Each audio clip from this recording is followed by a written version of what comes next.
में जो स्मार्टफोन सबसे ज़्यादा बिकते हैं वो है 10 से 15,000 के रेंज में। उसमें भी जो 10,000 वाला रेंज है वहाँ पे एक तो कंपटीशन काफ़ी ज़्यादा है, ऊपर से स्मार्टफोन भी काफ़ी अच्छे रेट्स पे काफ़ी अच्छे स्पेसिफिकेशंस अब ऑफर कर रही है।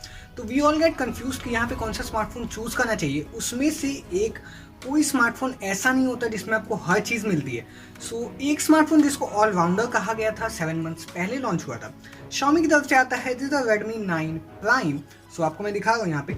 और इसको ऑलराउंडर क्यों कहा जाता है ये सारी बातें मैं क्लियर करूँगा इस वीडियो में, और इसमें क्या ऐसे कमियाँ रह गई या फिर कुछ ऐसा भी है इस स्मार्टफोन में which can make you choose any other smartphone. तो चलिए वीडियो में आगे बढ़ते हैं। मेरा नाम है Gautam, you are watching tech YouTube channel. First thing first, यहाँ पे मैं इसके प्राइस से स्टार्ट करूँ तो अभी जो इसका करंट प्राइसिंग है इंडिया में डेट इज 9,499, 9,500 के प्राइस ब्रैकेट में आपको मिलता है। एंड जो इसका कॉम्पिटिटर बोल सकते हो that is the Realme Narzo 30A, Narzo 20। ये दोनों इसके कॉम्पिटिटर्स हैं। कहीं ना कहीं 1 से 1,500 का अंतर आता है या फिर 500,000 का अंतर आता है यहाँ पे। और उनसे ये कैसे बेहतर है मैं ये बताने वाला हूँ। मैं कंपेयर नहीं करने वाला हूँ कि क्या वहाँ पे आता है क्या यहाँ पे आता है, ठीक है। मैं बस आपको क्लियरली बताने वाला हूँ यहाँ पे क्या आपको मिलता है और आपको ये लेना चाहिए नहीं। सबसे पहले स्टार्ट करते हैं इसके डिस्प्ले के ऊपर से, because I love the display. और जो डिस्प्ले यहाँ पे मिलता है that is a full HD+ IPS LCD panel.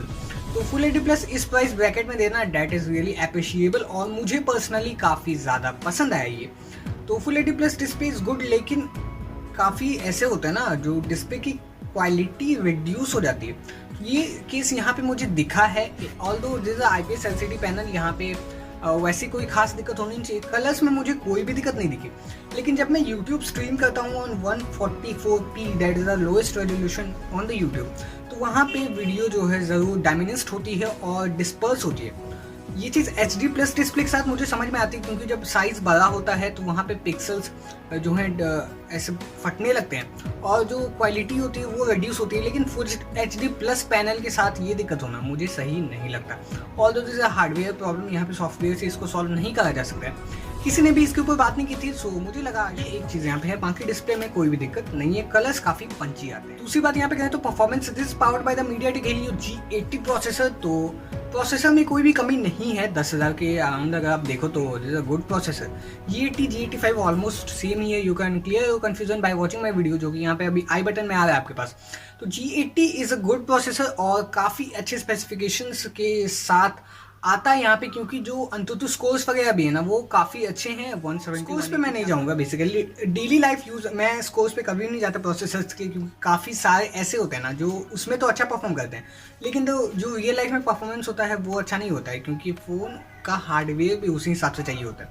So this powered by the MediaTek Helio G80। और मुझे यहाँ पे कोई पर्सनल लैग्स नहीं दिखे, लेकिन जो MI UI 12 यहाँ पे आया हुआ है, 12.5 का अभी कोई भी अपडेट नहीं है, लेकिन जो MI UI 12 आया हुआ है यहाँ पे मैंने लेटेस्ट सिक्योरिटी पैच में भी इसको अपडेट करा हुआ है।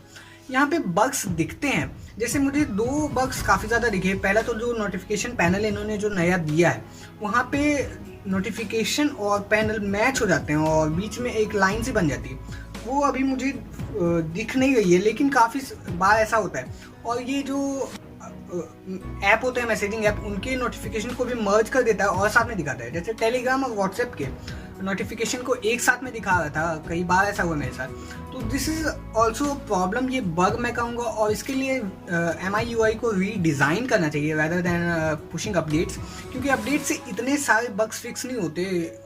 ये प्रॉब्लम से बग्स मैं इनको कहूँगा भी नहीं, क्योंकि काफ़ी सारी ऐसी दिक्कतें हैं। जैसे इनका जो एनिमेशन आता है यहाँ पे होम स्क्रीन को ओपन करने के बाद, एनिमेशन इज़ सो गुड, लेकिन वो टाइम लेता है थोड़ा, तो इसको ऑप्टिमाइजेशन की काफ़ी ज़्यादा ज़रूरत है और इस पे Xiaomi को ज़रूर वर्क करना चाहिए। बाकी ऑल्दो UI में वैसा कोई दिक्कत नहीं आता है यहाँ पे, लेकिन ये एक दिक्कत मुझे दिख रही थी थोड़ी कि यहाँ पे जो UI है वो काफ़ी बार ऐसा फील होता है ना आपको कि हाफ बेक्ड है, ऑप्टिमाइज्ड नहीं है। और ये चीज़ मैं चीप स्मार्टफोन्स पे नहीं बोलूँगा, ऑल दो एक्सपेंसिव स्मार्टफोन्स मी 10T Pro भी देखा हुआ मैंने, वहाँ पे भी सेम चीज़ हो रही थी। वो तो काफ़ी हाई एंड प्रोसेसर के साथ आता है। तो एक 8 सीरीज़ के प्रोसेसर वाले स्मार्टफोन में भी अगर आपको ऐसे लैग्स दिखें, जो कि लैग्स नहीं कहूँगा मैं, क्योंकि UI का दिक्कत है, वो अगर दिखे तो I will not recommend you to buy a smartphone at that pricing, क्योंकि वहाँ पे आपको ज़रूर ही एक अच्छा UI चाहिए, जो कि आपको एक अच्छा performance next thing that I will talk about is the camera off the smartphone. तो यहाँ पे एक क्वाड कैमरा सेटअप आता है इसके अंदर, दैट इज द 13+8+5+2। तो जो प्राइमरी कैमरा है यहाँ पे वो है 13 मेगापिक्सल का, जो अल्ट्रा वाइड एंगल है वो है 8 मेगापिक्सल का। 5 मेगापिक्सल को आपको एक मैक्रो कैमरा मिलता है और एक 2 मेगापिक्सल का डेप्थ कैमरा मिलता है। आगे 8 मेगापिक्सल का आपको एक फ्रंट कैमरा मिलता है, दैट इज व्हाट यू से ठीक ठाक कैमरा है, एक सर्टेन लेवल पे आपको इमेजेस कैप्चर करके दे देगा। लेकिन जो रियर कैमरा है ना, उसने मुझे काफ़ी इंप्रेस किया इन द डायनेमिक रेंज। मैं यहाँ पे आपको कुछ फोटोग्राफ्स शेयर करने वाला हूँ। इसने काफ़ी ज़्यादा इंप्रेस किया मुझे डायनेमिक रेंज में। इस प्राइस रेंज के स्मार्टफोन से मुझे ये पर्सनली कोई उम्मीद नहीं थी कि इतना अच्छा डायनेमिक रेंज देगा। कलर्स भी काफ़ी पंची कैप्चर करता है। यहाँ पे काफ़ी भर भर के आपको फीचर भी मिल जाते हैं कैमरा में, मैं आपको स्क्रीनशॉट से शेयर कर दूंगा। और मैक्रो के लिए आपको एक अलग मोड मिलता है यहाँ पे, वीडियो रिकॉर्डिंग जो आप कर सकते हो, दैट इज़ 1080p 30 fps। उससे ऊपर आप 4K पे इसमें शूट नहीं कर सकते हो। Although I think the GT supports 4K video, लेकिन यहाँ पे स्मार्टफोन में नहीं मिलता है। बाकी आपको वीडियो में भी अल्ट्रा वाइड एंगल का एक मोड मिल जाता है, दैट इज़ गुड, और मुझे काफ़ी इंप्रेस किया इसने। फोटो में भी अल्ट्रा वाइड एंगल मिल जाता है, लेकिन क्वालिटी वहाँ पे ऑब्वियसली रिड्यूस होती है।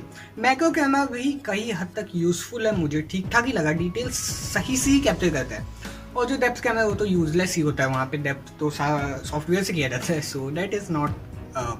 मैं यहाँ पे अगली बात करें तो डिज़ाइन, तो this is a polycarbonate bag, और यहाँ पे ऑब्वियसली आगे ग्लास आता है। प्रोटेक्शन के बारे में मुझे अभी नहीं पता, लेकिन अगर मैं पता करूँगा तो मैं यहाँ पे मेंशन कर दूँगा वीडियो के अंदर। तो पीछे आता है एक पॉलीकार्बोनेट बैग, लेकिन जो यहाँ पे एडवांटेज है इस स्मार्टफोन के साथ, दैट इज़ कि यहाँ पे टेक्सचर्ड बैग आता है, जिससे आपको जब आप बिना कवर के भी यूज़ कर सकते हो।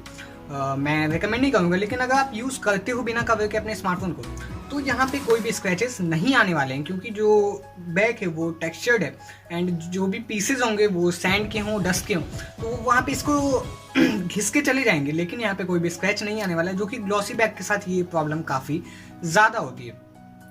ठीक है, ये चीज़ मुझे काफ़ी ज़्यादा। आगे की बात करें तो यहाँ पे आपको एक ड्यू ड्रॉप नॉच मिलता है, that is also good. Face unlock की मैं बात करूँ तो वो भी मैं आपको दिखा रहा हूँ यहाँ पे, अनलॉक, ठीक है, अनलॉक। तो फेस अनलॉक भी काफ़ी ज़्यादा फास्ट है यहाँ पे, तो that is also good. Phone के मैं वेट की बात करूँ तो ये मुझे पर्सनली फील नहीं होता कि ये एक 5000 mAh की बैटरी के साथ आता है। बैटरी के ऊपर मैं बात करूँगा बाद में।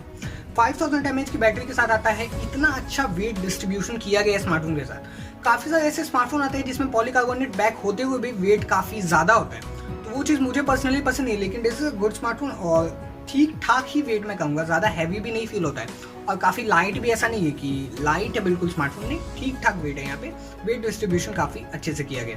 नीचे की मैं बात करूँ, पोर्ट्स वगैरह सारे मिलते हैं आपको। 3.5mm का एक जैक मिलता है, that is good.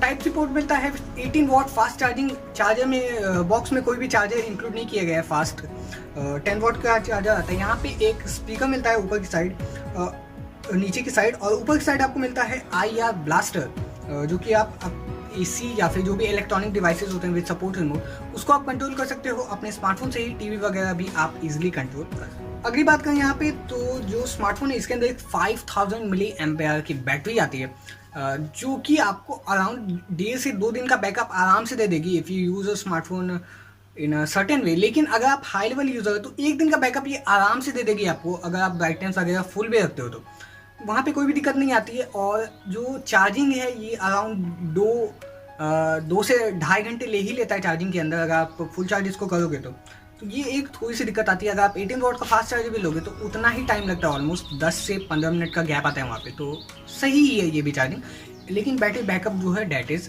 Pretty good. अगली चीज़ यहाँ पे मैं बात करूँ तो वो है इसका UI। तो इसके ऊपर मैंने बात की, लेकिन मैं और बता देता हूँ। UI से मुझे कोई खास दिक्कत नहीं है, लेकिन इसमें जो इम्प्रूवमेंट्स हैं वो काफ़ी ज़्यादा चाहिए। और आप एड्स मुझे उतने ज़्यादा नहीं दिखे, क्योंकि मैंने स्टार्टिंग में ही ऑफ कर दिया था एड्स को।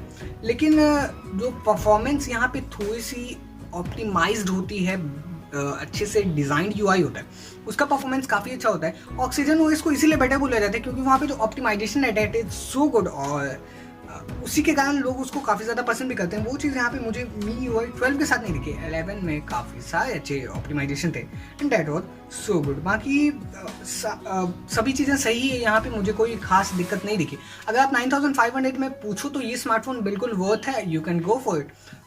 मैंने इसको 10,000 के प्राइस ब्रैकेट में लिया था उस टाइम, ये उसी प्राइस में मिल रहा था।